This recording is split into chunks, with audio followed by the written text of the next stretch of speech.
Друзья, приветствую вас, дневной обзор. Давайте рассмотрим, что происходит на рынках. Масса вопросов по российским, по другим акциям. Постараюсь на все ответить и максимально быстро и лаконично. Заодно доллар, нефть, посмотрим, что там творится. Так, ну вот в Telegram я опубликовал такой интересный график, нашел. Здесь по поводу скорости прироста ВВП Китая и всего мира. Что здесь примечательно? Вот у Китая был достигнут скорость прироста ВВП максимум в 1980-м. Далее идет спад. То есть у него такого бурного прироста ВВП нету. Если рассматривать весь остальной мир, то здесь шло снижение с 70-го года до 2000 года. И далее здесь возникла такая консолидация.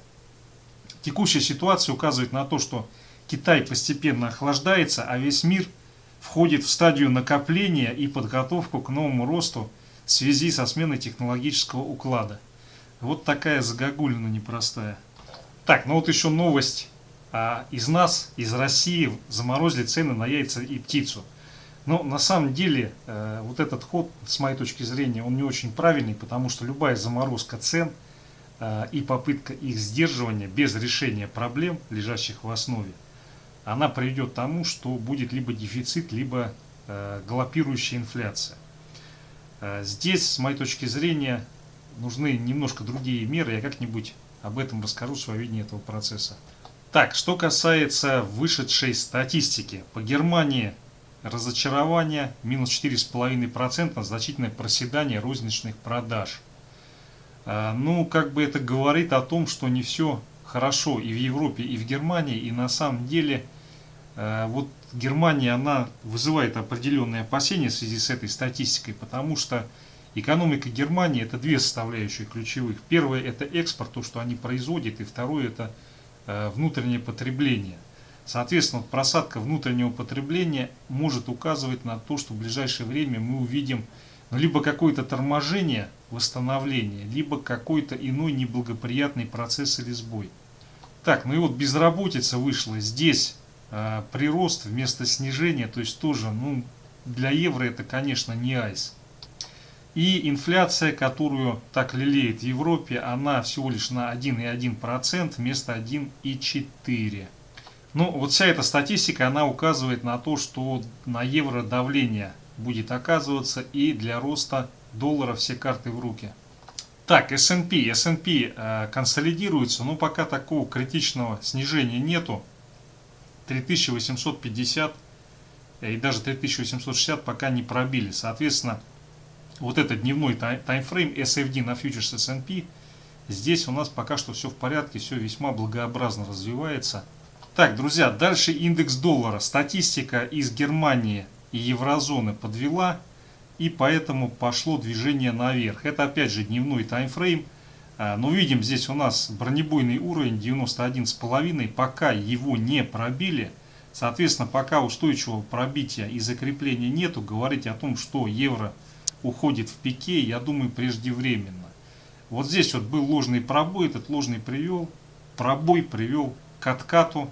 Вот, и сейчас пошла вторая фаза движения. Здесь вот одну определенную цель 91.23 ее сделали. Сейчас здесь наиболее вероятно будет либо консолидация, проторговка, либо возможно какой-то небольшой откат. Так, ну и вот часовой график по индексу доллара. Здесь сейчас развивается попытка его снизить, сходить на 90,9 и пониже. Эта тенденция будет прервана, если сейчас пойдет движение вверх и будет пробитие 91.33. Вот в этой ситуации здесь разовьется уже тестирование на пробой 91.5, и будем смотреть, как будет развиваться этот пробой. Так, друзья, вот вопрос по крипте поступил. Вот я смотрю график, это котировка с Бистампа. Часовой таймфрейм по биткоину. Ну смотрите, здесь на что я хотел обратить внимание. 4-часовой таймфрейм, прошу прощения. Вот здесь есть уровень, который 47 950. Вот если этот уровень не пробивается на протяжении сегодняшнего дня, то вот этот слом тенденции на снижение, он скорее всего будет преодолен. И здесь по факту консолидации разовьется дальнейшее движение. Цель этого движения 53 800, 53 850. если опираться на 4-часовой график. Так, то, что касается эфириума, здесь ситуация аналогична, только у эфириума волшебный уровень это 1500-1485. Если его не пробиваем, если здесь удерживаемся, то вот это все движение, оно переходит в рост. Первая цель движения 1755, вот сюда вот.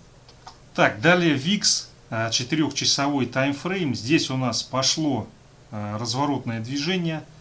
И, скажем так, рынки начнет сильно штормить, если по VIX будет движение наверх с пробитием 25,5-26.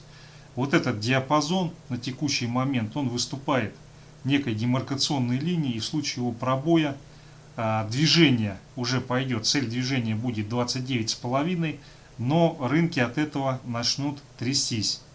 Критерий того, что вот это движение по VIX не разовьется, это, соответственно, коррекционный откат, продолжение движения вниз и пробой 23. Вот 23, если пробиваем, то значит все хорошо, живем дальше, рынки растут.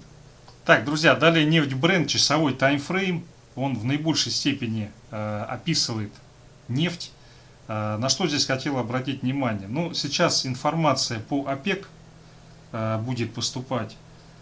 Соответственно, здесь вот этот вот рост, он прервался, но он прервался не до конца. Критерий того, что окончательно движение развивается вниз на тестирование 62,5, это будет пробой 63,23. Вот это значение, если оно пробивается, то тогда мы уходим вот сюда, в этот диапазон. Далее здесь либо пробой 62,5, 62,4, уровень немножко слез, промежуточный. И в этой ситуации развивается движение на 61. Если пробоя не будет, то удержимся в этом диапазоне и отсюда пойдет отскок.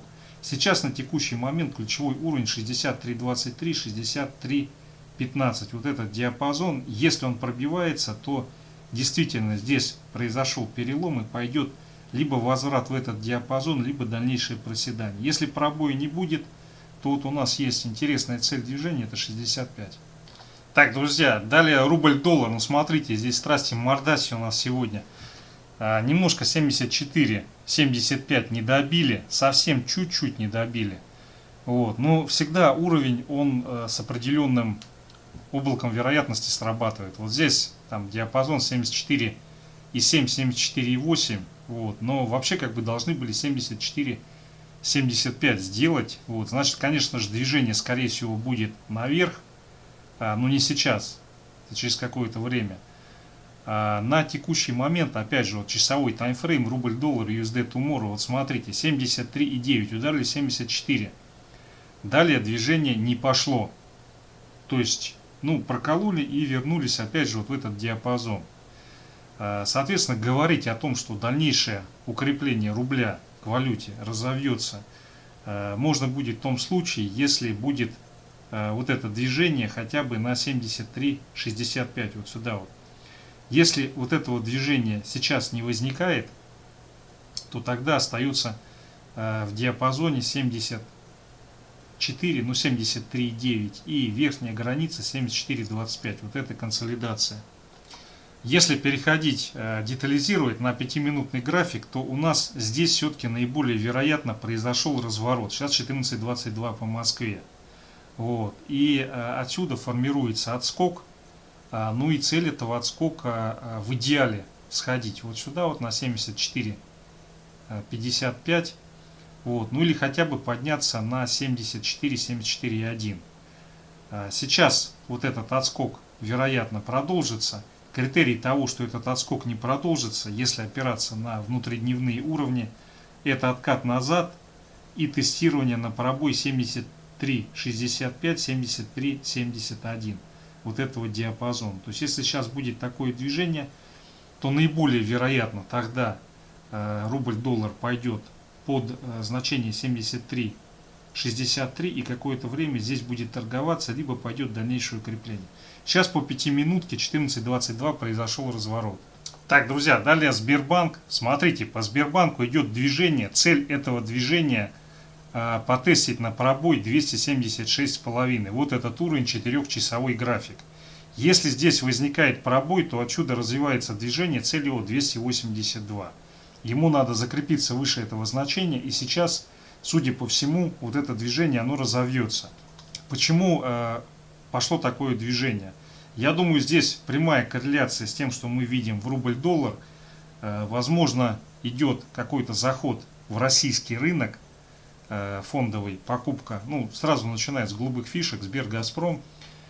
По поводу санкций. Кто-то говорит, что вот там информация по поводу санкций, возможно, будет мягкая, поэтому рубль так укрепляется. То есть, ну, санкций либо не будет, либо там какая-то несерьезная ерунда будет. Такое событие вполне возможно. Но я думаю, здесь еще другой может быть момент, что просто кто-то решил капиталы завести в Россию. Вот, соответственно, для того, чтобы в российские активы войти, нужны рубли. Вот, и поэтому продают валюту, покупают российские голубые фишки. Такой вариант тоже может быть. И это может быть замаскировано под так называемые мягкие санкции. То есть сегодня то, что планировалось 2 марта, ничего не врубит. И под это дело сейчас идет заход капитала в российский фондовый рынок. Ну, скажем так, тех людей, которые в ближайшее время могут попасть в натовский прицел. Итак, друзья, по Сберу пробитие 276,5 и закрепление, прямой путь на 282, потом 285. Если сейчас в ближайшее время этот пробой не состоится, то отсюда, скорее всего, пойдет коррекционный отбой. И цель этого отбоя будет 272. Давно знакомая цифра. Вот сюда вот. Так, друзья, далее Газпром, 4-часовой таймфрейм здесь беру, потому что он сейчас, с моей точки зрения, наиболее показателен. Смотрите, здесь какая ситуация у нас возникает. Сегодня идут покупки, причем, судя по всему, хорошие покупки в Газпроме. У него вот есть определенное значение 223, 222,5. Вот если он сегодня, сейчас, завтра его пробивает на объеме, или же закрепляется над ним, то отсюда открывается прямой путь движения. Первая цель 226,5 и потом движение с целью потестить 233,5, 233,4. Вот сюда вот. Вот. Судя по всему, этот процесс с высокой степенью вероятности произойдет.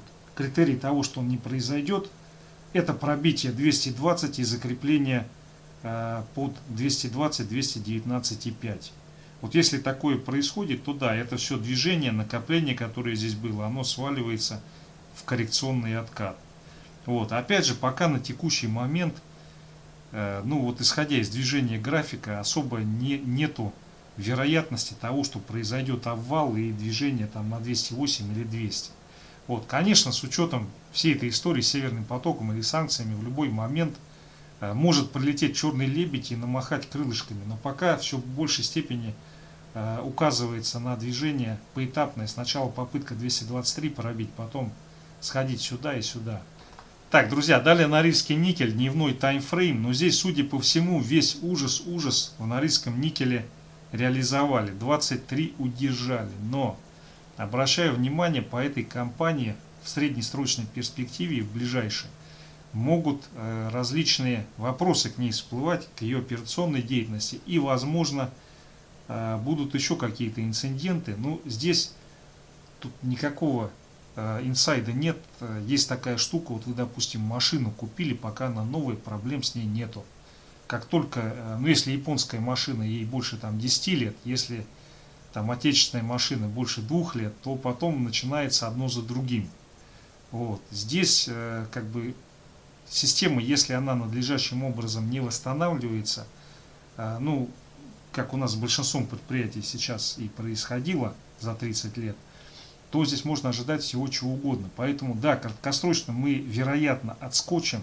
Здесь есть все основания сходить на 26 и потом 27,150. Но среднесрочная перспектива, она чревата тем, что его могут утопить, и он сходит на 18,300.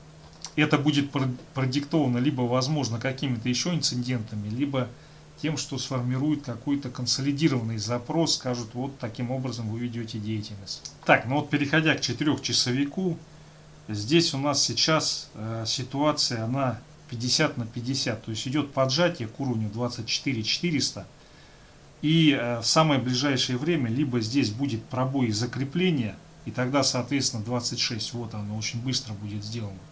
Или же, если у нас формируется коррекционный откат с пробитием 23 600, то в этой ситуации мы увидим дальнейшую фазу движения Целью будет 23, либо 22 750. Вот сюда, вот в этот диапазон.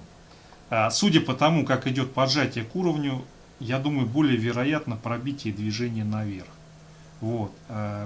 Первый критерий того, что вот это пробитие либо не произошло, либо оно будет отложено, это пробой 23 950. Если его пробиваем в результате коррекционного отката, то вот это движение либо оно будет отложено, либо значительно отложено. И будем либо болтаться здесь, либо пойдем искать новое локальное дно. Так, друзья, далее вопрос Татнефть, 4-часовой таймфрейм. Сразу открываю, здесь прямо на лицо идея, текущее значение, если не происходит пробой 522, то отсюда в ближайшее время прямо-таки вот напрашивается цель движения сходить на 544. Вот сюда, вот к этому значению.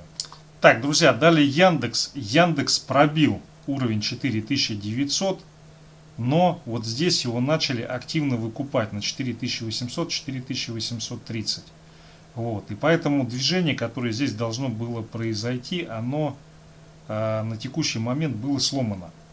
Вот, сейчас он поднялся выше 4900, это достаточно позитивный момент, добрый знак. И теперь, соответственно, если он этот уровень удержит, его не пробьет, то у него открывается перспектива движения на 5300-5250. Вот сюда, вот в этот диапазон. Это дневной таймфрейм. Так, но если переходить на 4-часовик, то здесь немножко другие уровни рисуются. То есть, во-первых, сейчас, если не пойдет рост и пробой 5030-5050, вот этого диапазона, может произойти коррекционный откат. Цель этого отката может быть 4900, может сходит пониже, вот сюда вот, 4760. В любом случае 4-часовой график рисует картину, что не будет здесь снижения, пока не произойдет уверенного пробития 4760-4750. Вот пока здесь пробоя нет, отсюда развивается движение, и цель этого движения первое это 5300 и потом переписать хай.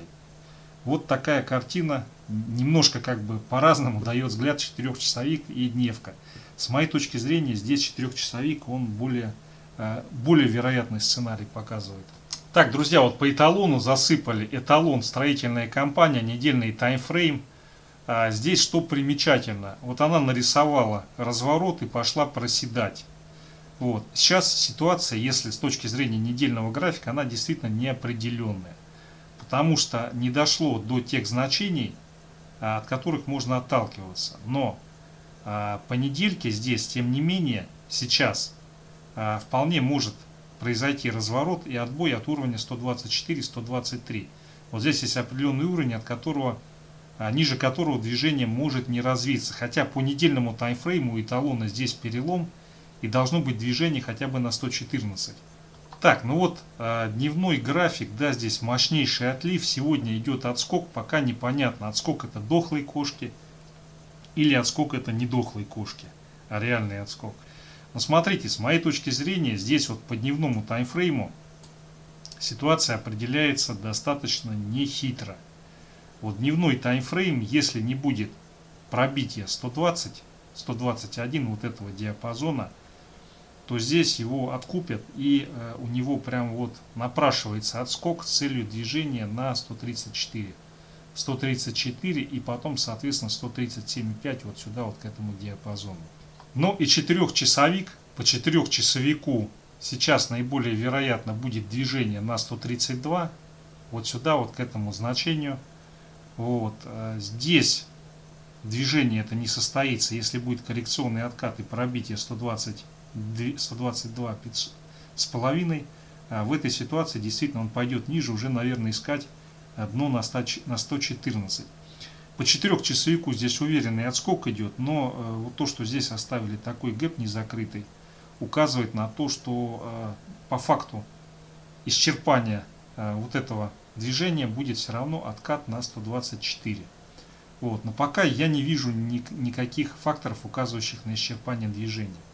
Вот единственное, какой здесь может быть фактор, это в ближайшее время 129,5, 130. Если вот этот вот уровень сегодня, завтра в первой половине дня не будет преодолен, то скорее всего действительно это отскок дохлой кошки и пойдет движение вот сюда вот на 123,5. Так, друзья, ну все, основные моменты. Спасибо за внимание. Успехов в торгах.